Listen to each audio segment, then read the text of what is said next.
नमस्कार, बहुत स्वागत आपका अनादि टीवी पर। मैं हूं आपके साथ पारुल। हरियाणा डायरी देख रहे हैं, हमारा हरियाणा का स्पेशल बुलेटिन। आइए खबरों की शुरुआत करेंगे हरियाणा की खबर के साथ। हरियाणा के मुख्यमंत्री नायब सिंह सैनी ने सरस्वती नदी को भारत की सांस्कृतिक एकता का आधार बताया है। उन्होंने घोषणा की कि प्रदेश सरकार जलाशयों के निर्माण और नदियों को जोड़कर पावन सरस्वती को फिर से धरातल पर प्रवाहित करेगी। साथ ही इससे जुड़े ऐतिहासिक स्थलों को सरस्वती तीर्थ के रूप में भव्य पहचान दी जाएगी। हरियाणा सरकार इस प्राचीन विरासत को सहेजने के लिए संकल्पबद्ध है।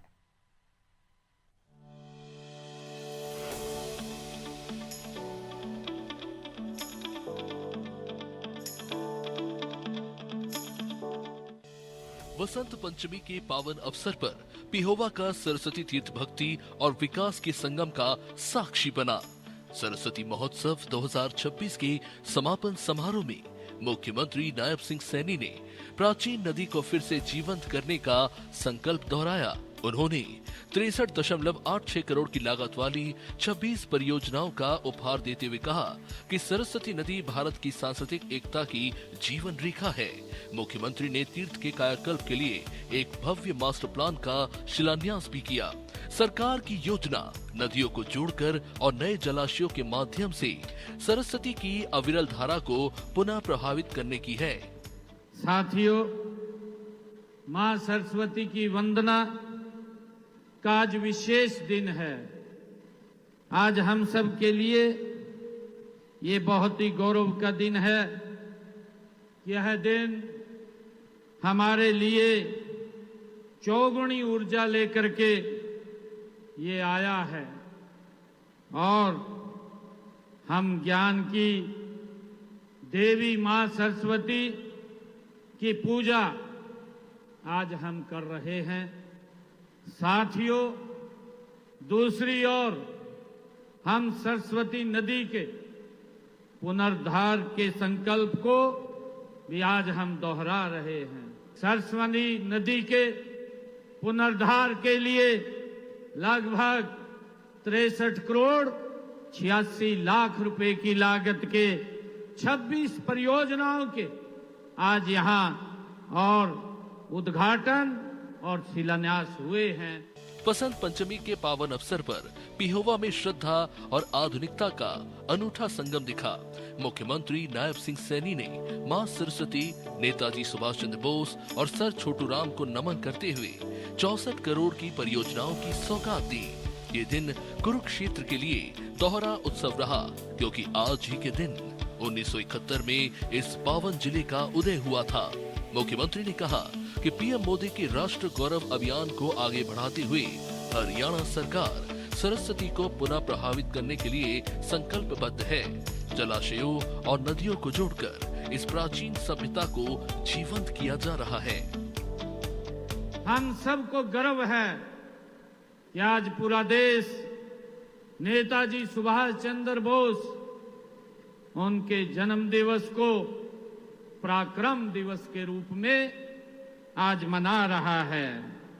साथियों, आज हमारे लिए और भी गर्व का दिन है कि आज किसानों के मसीहा दीनबंधु चौधरी छोटू राम जी की भी जयंती आज ही है। मुख्यमंत्री नायब सिंह सैनी ने सरस्वती नदी के पुनरुद्धार को ऐतिहासिक संकल्प बताते हुए कहा कि इसरो और ओएनजीसी जैसे 75 संस्थानों की शोध ने ये साबित किया है कि सरस्वती कोई कल्पना नहीं, एक जीवंत सत्य है। आदि बद्री से कच्छ तक फैली इस प्राचीन जलधारा को फिर से प्रवाहित कर सरकार आने वाली पीढ़ियों को उनकी जड़ों से जोड़ेगी। मुख्यमंत्री ने आदि बद्री से सिरसा तक राष्ट्रीय पर्यटन सर्किट बनाने की घोषणा की, जिसमें राखी गढ़ी और कुरुक्षेत्र जैसे ऐतिहासिक स्थल शामिल होंगे। ये सर्किट न केवल सांस्कृतिक गौरव बढ़ाएगा, बल्कि युवाओं के लिए रोजगार के नए द्वार भी खोलेगा।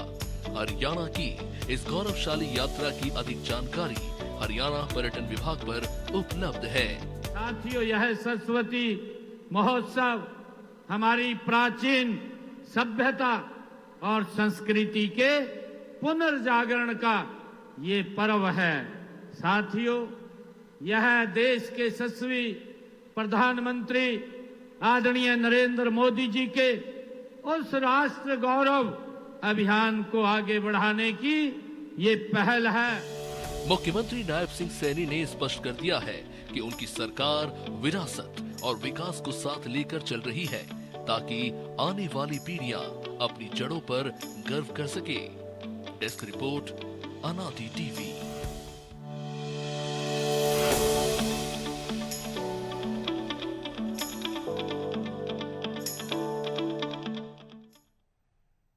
धर्मनगरी कुरुक्षेत्र में बसंत पंचमी का पर्व हर्षोल्लास के साथ मनाया गया। इस अवसर पर अंतर्राष्ट्रीय जाट धर्मशाला में आयोजित भव्य समारोह में हरियाणा के मुख्यमंत्री नायब सिंह सैनी ने बतौर मुख्य अतिथि शिरकत की। मुख्यमंत्री के साथ गीता मनीषी स्वामी, ज्ञानानंद महाराज, कैबिनेट मंत्री कृष्ण कुमार बेदी और सांसद सुभाष बराला ने भी कार्यक्रम की शोभा बढ़ाई। समारोह की शुरुआत में मुख्यमंत्री ने किसानों के मसीहा दीनबंधु सर छोटू राम की प्रतिमा पर माल्यार्पण कर उन्हें नमन किया और नेताजी सुभाष चंद्र बोस को भी श्रद्धा सुमन अर्पित किए। इस दौरान मुख्यमंत्री ने धर्मशाला के विकास के लिए 31 लाख रुपए और सांसद सुभाष बराला ने 21 लाख रुपए की अनुदान राशि देने की बड़ी घोषणा की। अपने संबोधन में सीएम सैनी ने कहा कि सर छोटू राम ने अपना पूरा जीवन किसान और मजदूर के उत्थान के लिए समर्पित कर दिया। उनके संघर्षों की बदौलत ही आज धरती पुत्र किसान और गरीब मजदूर की तकदीर बदली है। साथियों, मुझे खुशी है कि हमारी डबल इंजन की सरकार की भी वही भावना है जो चौधरी दीनबंधु छोटू राम जी के जीवन का सार थी। साथियों, किसान का सम्मान, किसान का सशक्तिकरण और हमने किसान के हित में अनेक कदम हमारी सरकार उठा रही है। साथियों, किसान हित हमारी नीतियों के केंद्र में हमारी सरकार काम कर रही है। आज किसानों को अभी चर्चा भी ये की गई है कि आज हरियाणा देश का पहला ऐसा राज्य है कि जो अपने किसान को 24 फसलों पर एमएसपी देने का काम ये हमारी सरकार कर रही है। साथियों, ये चौधरी दीनबंधु छोटू राम जी के उस जीवन से ये प्रेरणा मिलती है।